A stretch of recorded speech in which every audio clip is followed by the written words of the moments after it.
जोहार सभी संगी साथी के। तो सभी को कुड़माली की इस क्लास में स्वागत है। तो आज की इस क्लास में हम लोग कुड़माली लोक कथा या कहानी को देखेंगे, जो कि स्वर्णरेखा नदी के जन्म का नाम से जाना जाता है, स्वर्णरेखा। तो इस वीडियो को स्टार्ट करने से पहले इस लोक कथा किताब को जो लेखक है, महान कवि साहित्यकार कुड़माली भाषा के डॉक्टर एच.एन. सिंह को मैं सादर प्रणाम करता हूँ। तो दोस्तों चलिए वीडियो को स्टार्ट करते हैं। आप देख सकते हैं एक कहानी का नाम है स्वर्णरेखा नदी। कुड़माली लोक कथा के अनुसार स्वर्णरेखा नदी का जन्म इस प्रकार हुआ है। बहुत प्राचीन काल की बात है। सागर माँ की 10 बेटियां थी। सिंधु, सरस्वती, गंगा, नर्मदा, ताप्ती 11 थी, जिसमें सिंधु गायब हो जाती है। नर्मदा, ताप्ती, गोदावरी, कृष्ण, कावेरी, महानदी, दामोदर और स्वर्णरेखा। सागर माँ अपनी बेटियों को कभी कभी मित्रलोक का हाल चाल जानने के लिए भेजा करती थी।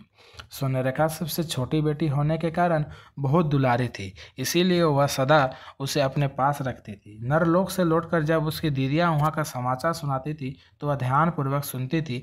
एक बार उसने भी नरलोक जाने की इच्छा प्रबल हो उठी, परंतु उसकी माँ ने उसे कहीं जाने की अनुमति नहीं दी। एक बार वह अपनी माँ से मृत्युलोक जाने की अनुमति के लिए हट करने लगी, मतलब जबरदस्ती करने लगी। हार कर सागर माँ ने स्वर्णरेखा को बाहर जाने की अनुमति दे दी, इस चेतावनी के साथ ही कि वह अधिक दूर नहीं जाएगी तथा जल्द ही वापस लौट आएगी, क्योंकि उसके बिना वह एक क्षण भी नहीं रह सकती। अपनी माँ की आज्ञा पाकर स्वर्णरेखा अत्यंत खुश हुई। उसने एक सुंदर गरीब लड़की का रूप धारण कर नरलोक में गई। उनके स्थानों का भ्रमण करती हुई वह नगड़ी गांव पहुंची। कौन सी गांव? तो नगड़ी गांव पहुंची। अत्यधिक चलने के कारण वह भूख प्यास से थक गई थी। अब उसे अपनी माँ की बात याद आई कि उसे अधिक दूर नहीं जाना था। नगड़ी गांव के पहान और पाहिन निसंतान थे, उनके बच्चे नहीं थे। स्वर्णरेखा के सुंदर मुखड़े को देखकर वे बड़े प्रसन्न हुए। पहान और पाहिन यहाँ एक पर्वत है ना, इसका मतलब काल्पनिक कहानी है। उन लोगों ने उसे अपने घर ले गए और स्वर्णरेखा को अपने घर पर ठहरने के लिए अनुरोध किया। स्वर्णरेखा थक कर चूर हो गई थी, उसने नींद लग रही थी। अब उसे आगे जाने की इच्छा नहीं थी, अतः उसने पहान की बात मान ली। वह उनके घर में पुत्रवत रहने लगी। वह नित्य घरेलू कार्य में सहायता करने लगी। वह पानी लाने, बर्तन धोने एवं चावल धोने के लिए रोज बूचा डाणी, कहाँ जाते कहते थे, तो बूचा डाणी जाने लगी। जिस दिन वह चावल धोने के लिए बूचा डाड़ी जाती थी, उसी दिन चावल बहुत अधिक साफ हो जाता था। यह बात पहान पाहिनों को भी मालूम हुई। जिस दिन बर्तन धोने जाती थी, उस दिन बर्तन भी अधिक साफ दिखाई देते थे। अब वे स्वर्णरेखा को अधिक चाहने लगे। स्वर्णरेखा बूचा डाड़ी जाती थी तो उसे भी पानी का रूप धारण करने की बहुत इच्छा होती थी, क्योंकि उसकी सभी बहनें पानी का रूप धारण कर अपनी माँ के पास गई थी। एक और उसे पानी का रूप धारण करने की प्रबल इच्छा, तो दूसरी ओर पहान और पाहिन के प्यार का आकर्षण उसके मन में सदा यही अंतर्गत उठता रहता था। वह मन ही मन चिंतित रहने लगी। आखिर उसे एक दिन एक उपाय सूझा। रात को जब पहान पाहिन गहरी नींद में सो जाते थे तो वह बूचा डड़ी जाकर पानी का रूप धारण कर बहने लगती थी, फिर घर वापस लौट आती थी। एक दिन की बात है, आधी रात को पहान और पाहिन की नींद टूट गई। उन लोगों ने देखा कि उनकी बेटी स्वर्णरेखा घर पर नहीं है। उन्हें मालूम हो गया कि अवश्य ही कोई बात होगी। इस तथ्य को जानने के लिए वे सोने के बहाने से फिर लेट गए। उन लोगों ने देखा कि कुछ देर के बाद स्वर्णरेखा लड़की का रूप धारण कर लौट आई और सो गई। प्रतिदिन रात्रि को स्वर्णरेखा यह क्रिया करने लगी। एक दिन रात को पहान और पाहिन जागते रहे। मध्य रात्रि के समय स्वर्णरेखा बूचा डाणी की ओर चल पड़ी। वहां जाकर उसने पानी का रूप धारण कर लिया और बड़ी बहने लगी। पहान और पाहिन भी पीछा करते करते वहां तक पहुंचे।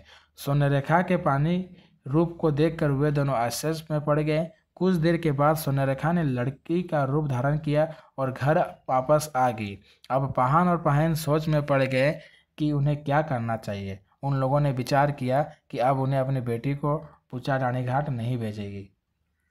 इसके बाद स्वर्णरेखा को किसी भी काम के लिए बूचा डाणी भेजना बंद कर दिया गया। उन लोगों ने कहा, बेटी तुम्हारा कष्ट हम लोग से देखा नहीं जाता, तुम्हें घर पर ही आराम से रहना चाहिए। स्वर्णरेखा उनके मन की बात भाप गई। वह सागर माँ से कहकर आई थी कि वह जल्दी नरलोक से वापस लौट आएगी।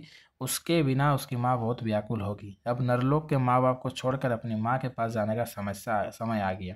एक रात को जब पहान पहन को सोते जान उसे मित्रलोक के माता पिता को प्रणाम कर बूचा डाणी की ओर चल पड़ी, पर वे जाग रहे थे। वे लोगों भी उसके पीछे दौड़ पड़े, परंतु जब सुनरका पानी का रूप धारण तीव्र गति से आगे बढ़ने लगी तो पहान और पहन सुनरका के बिछुड़ने के पश्चाताप करने लगे और अचेत सा हो गया। जब पहान को होश आया तो उसने मारांग बुरु से प्रार्थना की कि किससे प्रार्थना की थी? मारांग बुरु से प्रार्थना की कि सुनरका का रास्ता रोक दे। मारांग बुरु ने उसकी प्रार्थना सुन ली और अगले पहाड़ को सुनरका का रास्ता रोकने को भेजा, परंतु किसी ने सुनरका को नहीं रोक सका।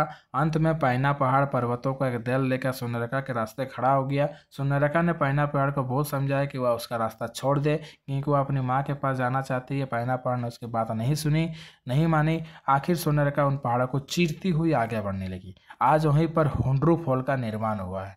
हुंड्रू जलप्रपात का निर्माण हुआ है। सुनरका की असीम शक्ति को देखकर सेवांती पहाड़ और उसके साथियों ने उसका रास्ता छोड़ दिया। सुनरका ने खुश होकर सेवांती पहाड़ को वरदान दिया कि उसकी चोटी में सदा पानी रहेगा और सदा हरा भरा रहेगा। यही कारण है कि उसका उक्त पहाड़ सदा हरा भरा है।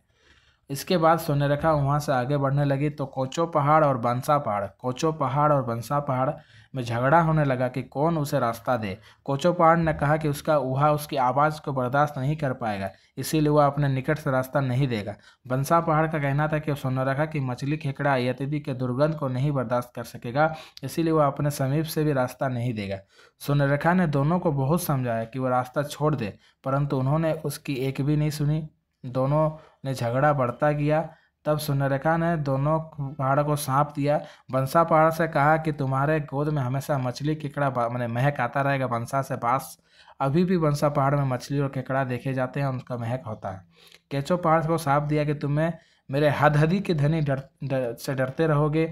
मैं तुम्हारे निकट से पत्थर को तोड़ते हुए गुजरती रहूंगी, बहती रहूंगी, और मेरी हदहदी तुम्हें धनी तुम्हारे सदा सुनाई पड़ती रहेगी। एक किसको कहा? तो कोचो को कहा। सुनरेखा नदी में आज भी इस स्थान पर बड़े बड़े पत्थर दिखाई देते हैं और हदहद की आवाज़ सुनाई देती है।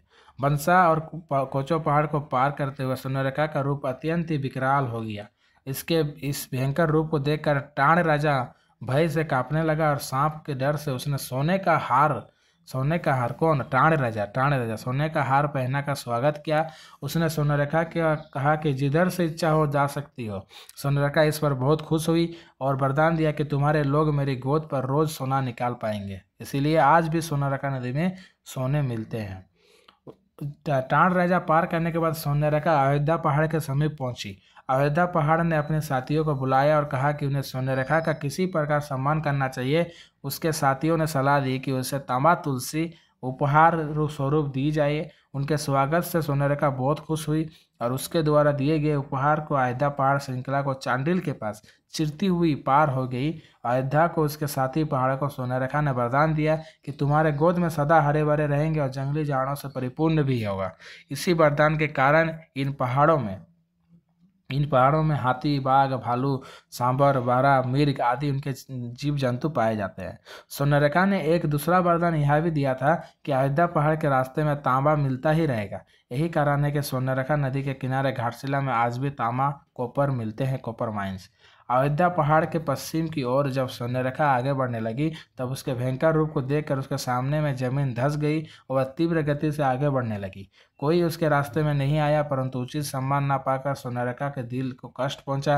नाराज होकर उसने छुपे हुए सभी स्थानों को सौंप दिया कि हर साल इस जमीन पर बाढ़ आएगी और सारी जमीन जलमग्न हो जाएगी। इसी सांप के कारण आज उड़ीसा के कलिंग जिले में सुनरेखा के पानी से प्लावित बाढ़ आती है।